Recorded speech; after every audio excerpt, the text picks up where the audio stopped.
publics. Okay, think of the group that you will interact with when you're using marketing and media. Okay, you have the media groups. Okay, so that would be publicity, and then you have your investors. You also have your community.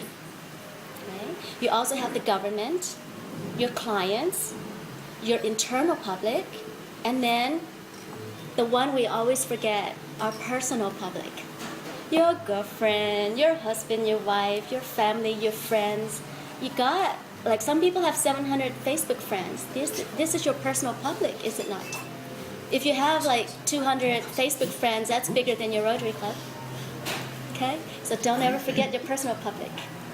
A lot of movie stars forget. So like they're out there like accidentally get caught in a photo with someone like hugging and their girlfriend at home. That night they go home and like, I saw you, you know. You forget your personal public. You have to deal with that. Okay, so that's your PR publics. Now, applications of PR, you have your soft news and your hard news. How many people know the difference? The PR expert? Tell us, what's it, soft news and hard news? I'm here to learn now. I don't want to give you any advice. Okay, so He's going to charge you 300 euros per hour. The story of Fergie and her boyfriends, her Princess Diana and her personal life. That's soft news, right? Hard news is like the storm, Sandy, right? Hurricane Sandy in the east coast of the United States. That's hard news. What's going on, like specifically the information. And but what about it's personal news like you got married? That's soft news. Really? And Unless no. it's Is it just If it does ruin your life. between this private surrounding and this more business oriented? okay.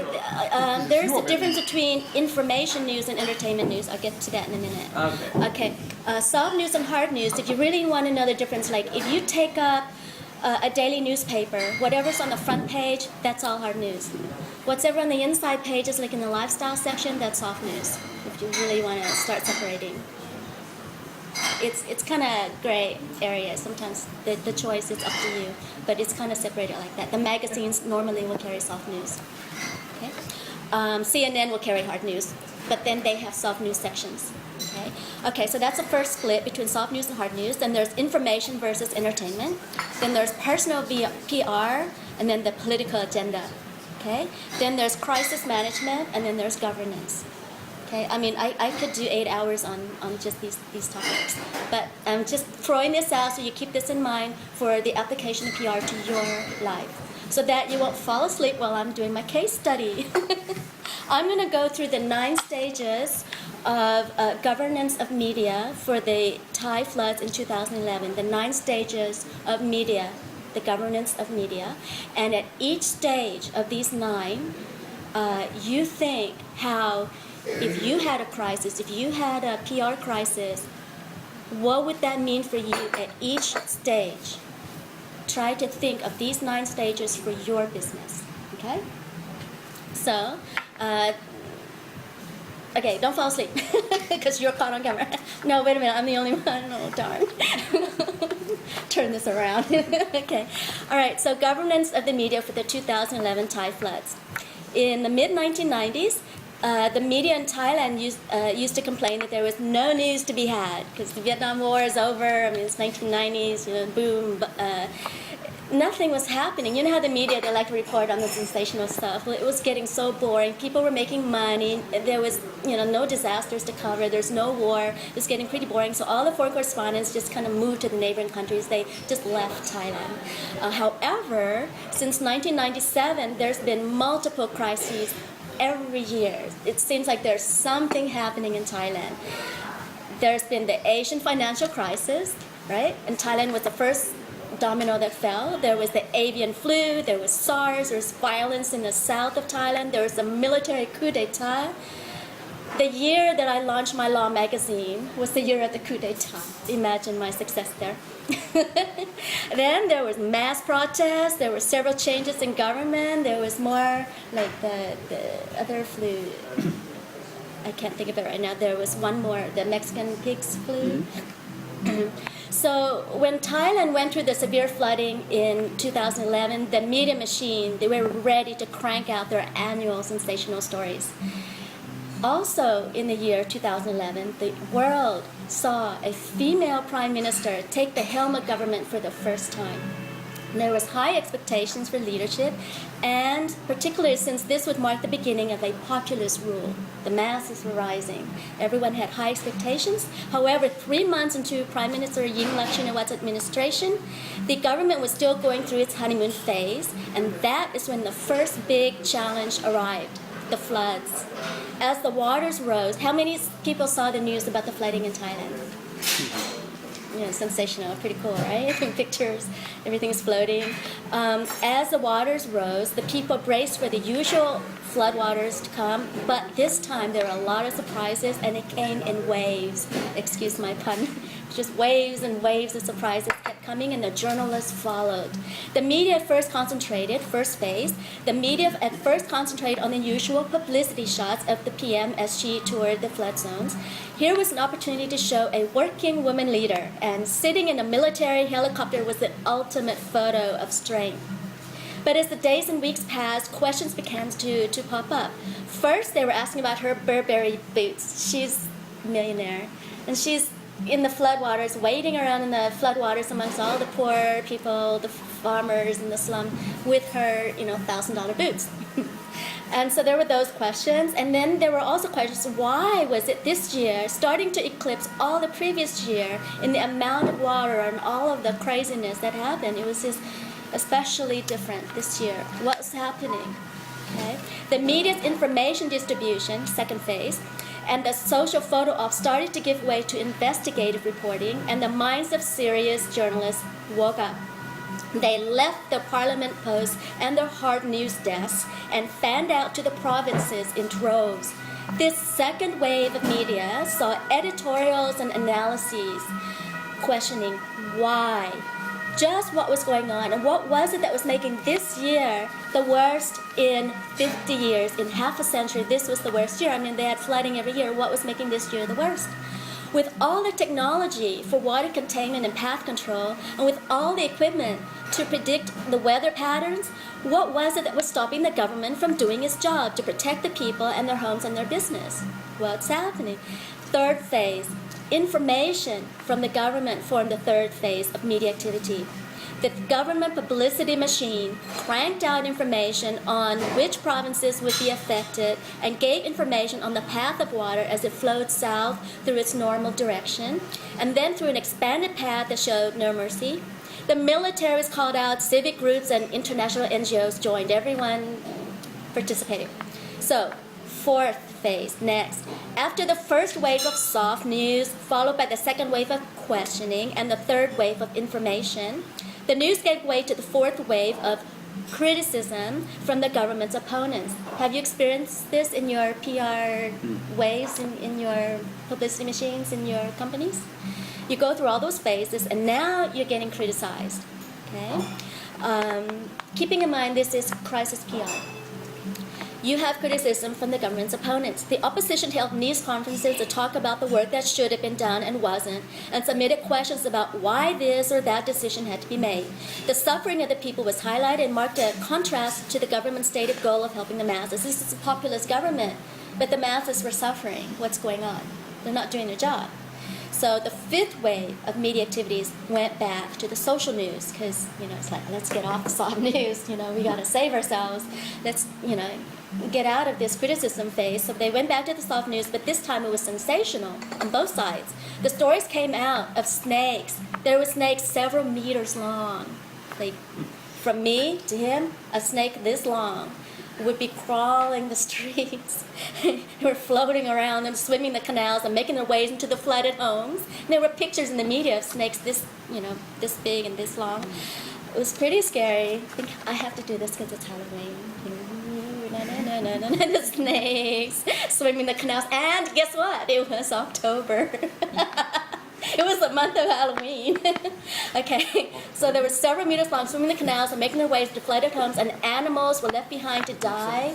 People's pet canaries and pet parrots and dogs and cats and rabbits were left at home. They didn't have time to take them. And they thought that they would be right back to save their animals. People were crying. And the evacuees were making their way to higher ground, and they never made it back to their homes. No one thought it would be so bad. Humanitarian activities were lauded.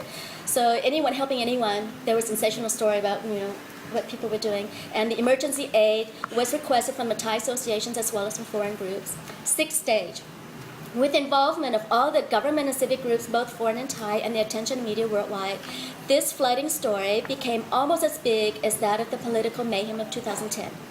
The media waves, all the media stories and waves began to cross each other, and the intersection of news at any time from day to day, sometimes in the same day, contained hard and soft, positive and negative stories, and different sides praised and criticized the government's efforts, and analyses contradicted each other to the point that the public was really confused. Was it good and bad government? Were they doing their job or not? The information one day said that Bangkok would be spared, and another day it said it would be flooded. The PM one day was a compromising and empathic leader, and another day was a high-so pretender, a fake, dressed up in name-brand fashions. Manipulation of the news was in play, and the government was no longer benefiting from the crisis as a show of force. The government could no longer use the crisis to make themselves look good. They started looking bad and good and good and bad. And they finally, this is key, they could no longer manipulate the media. They were losing. So they began to beg for cooperation. This is quite key. When has it happened in your company and in your organization? You just give up and trying to use the PR, and you're just like begging for mercy and please help us. Let's do this together. So the populace became restless. As it planted sandbags to control the pathway of the water, the citizens in affected communities pulled down the barriers. They were trying to keep the waters out of Bangkok. And the people who were affected, the water was being kept from Bangkok, but the people who were right outside Bangkok, the waters were getting into their houses. So they started tearing down the barriers. That's why the government was begging for mercy. Please help us. Please understand. So, seventh stage, the government finally began to implement two-way communication that involves civic groups and group sessions, and media relations that invites even the opposition into dialogue. No one cared anymore who was the enemy. Let's just all help. And this finally came together, minus personal promotion, just a plea for cooperation and a call to not use sensationalism to confuse the people. My opinion, the governance of the media should have begun well before this time. During a crisis situation, the government should be systematic in controlling the information that goes out. They have to be accurate. It helps if it's been honest and humble all along. Otherwise, there's a natural doubt regarding both sincerity and accuracy of information. You have to get the trust from the beginning. You can't manipulate or they'll never trust you. The eighth wave of the media went out as the people just lost interest. They just simply didn't care anymore. Analysts began to explain to the public, now when no one cared, now they're explaining to the public the policies of the Yingluck administration, and a few people who were still tuned into the news could understand the decision-making behind the disaster. So no one's paying attention, now a few people getting the right information, now they can understand.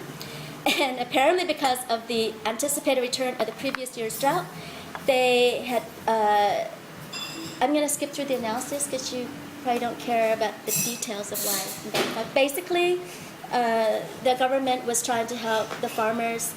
They had to choose between the farmers and the manufacturers, and they were like so wishy-washy, and they couldn't. They were trying to help everybody, and with the decision-making process, everyone lost out. The farmers they were trying to protect, they lost out on the second or third wave of crops anyway. There was a huge mess because the decision-making just was not organized. When you try to help everyone, in the end, everyone loses out. So, in a very strange way, the populist government ended up hurting the masses and the farmers who they were trying to help in the first place. This story got buried under the previous waves of media that got tangled in a web of confusion. The people were just simply exhausted. They didn't care anymore why. And they just wanted relief. Ninth phase, recovery. in the 9th stage of the media, in the recovery phase, information was handed out to the affected population of actions to take to get financial help from the government programs. And some of this information was made public, some was quiet policy. Imagine you're getting information about how to get financial assistance, but the media is so quiet you can't get the information.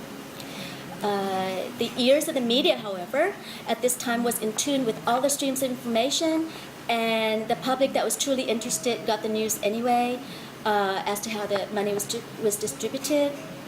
There was kind of a digital divide. The people who didn't need the money were the ones who got information on how to get the money. And this phase involved both one-directional information and bi-directional dialogue as to the needs of the populace. Here's the question for the future. How could they have planned better? How could they have planned differently? This is the question for this year. However, during 2012, September, October is the flooding season again. The media's been very quiet. They basically just put out one message, which was in support of the military's publicity machine. The military wants to be the hero this year, so they said, okay, we'll take the floods in the military zones. And that's pretty much all the news that came out. And so far, we haven't had the same flooding as before, so the military gets to be a hero. You're not hearing anything else. You're just, getting one group saying, okay, we'll take it. And whether there's flooding or not, we're just not getting the stories, the details of the areas that are being affected. And so it's like no one wants to hear about anymore. They're exhausted from last year.